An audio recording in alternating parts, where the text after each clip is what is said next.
Let's solve another problem based on properties.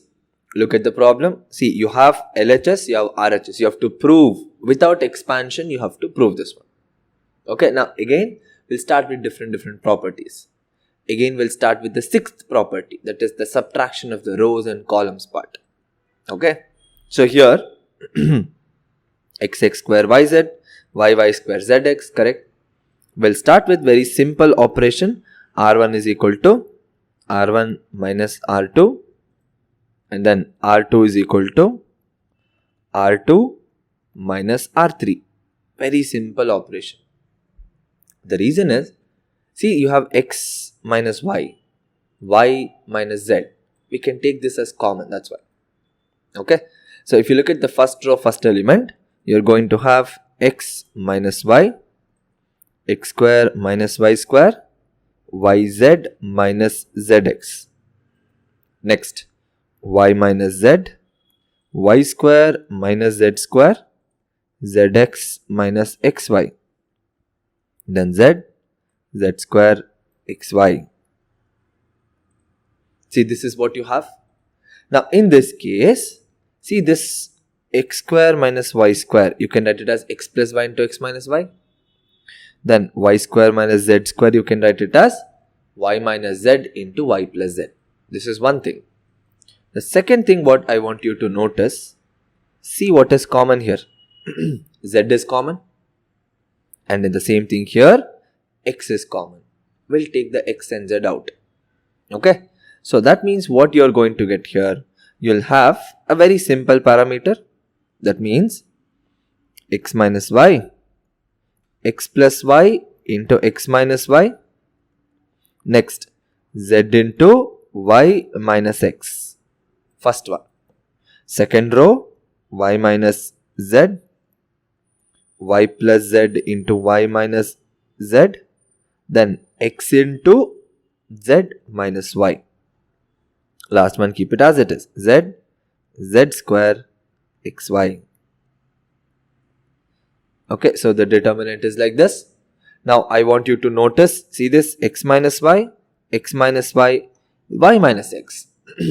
Near y minus x, that's nothing but minus of x minus y. Correct? This is one. And in the second row, if you look at it, y minus z, again, minus of y minus z. We'll take it common.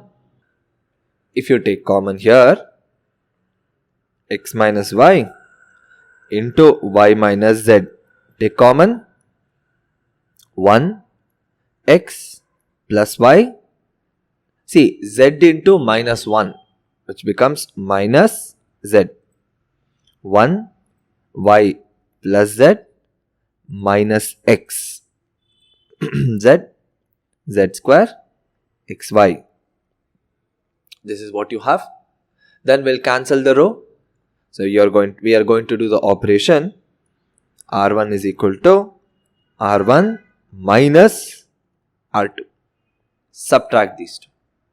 So if you subtract, you'll get x minus y into y minus z. 0. Y and y cancels. X minus z.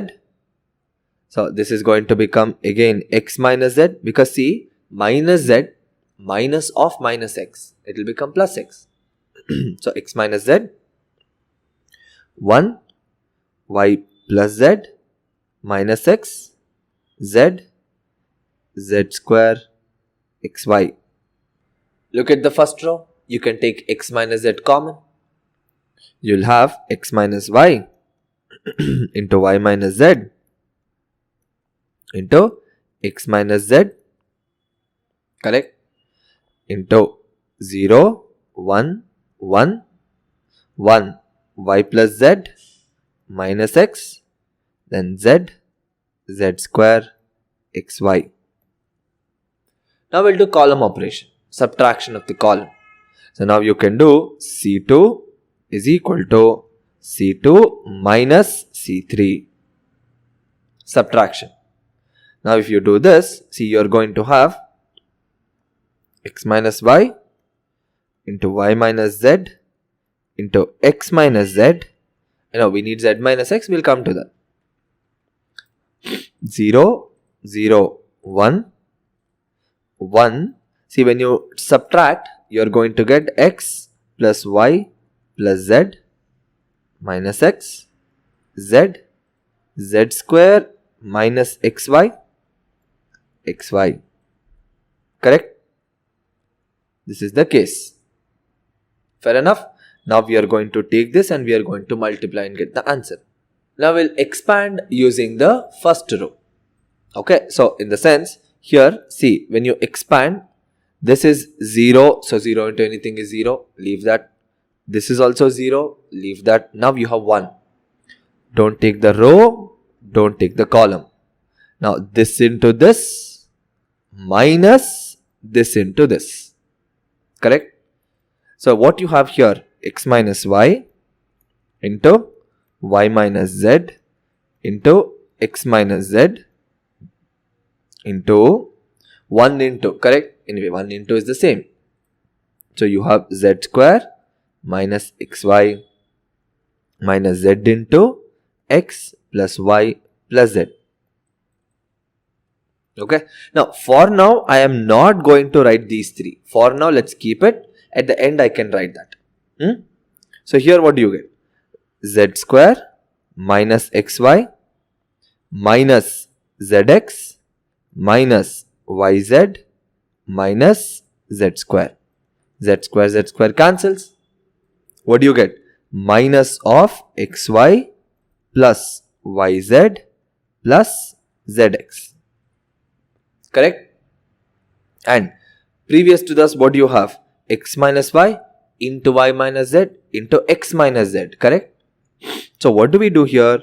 You have x minus y into y minus z into x minus z into this one, isn't it? Now what do we do? You take this z, x minus z, make it as minus of z minus x. So this becomes minus of z minus x. This multiplied by minus of xy plus yz plus zx. So minus and minus cancels out, it will become plus, correct? So the end result is going to become, delta value becomes x minus y into y minus z into z minus x into xy plus yz plus zx. This is going to be the final answer, which is what you are trying to prove. Got it? So without actual expansion of the determinant, only in the last part we are expanding it. But before that, we use only and only the properties of the determinants, and we are going to get the answer for this one. And this is how you solve all the problems related to properties of determinants.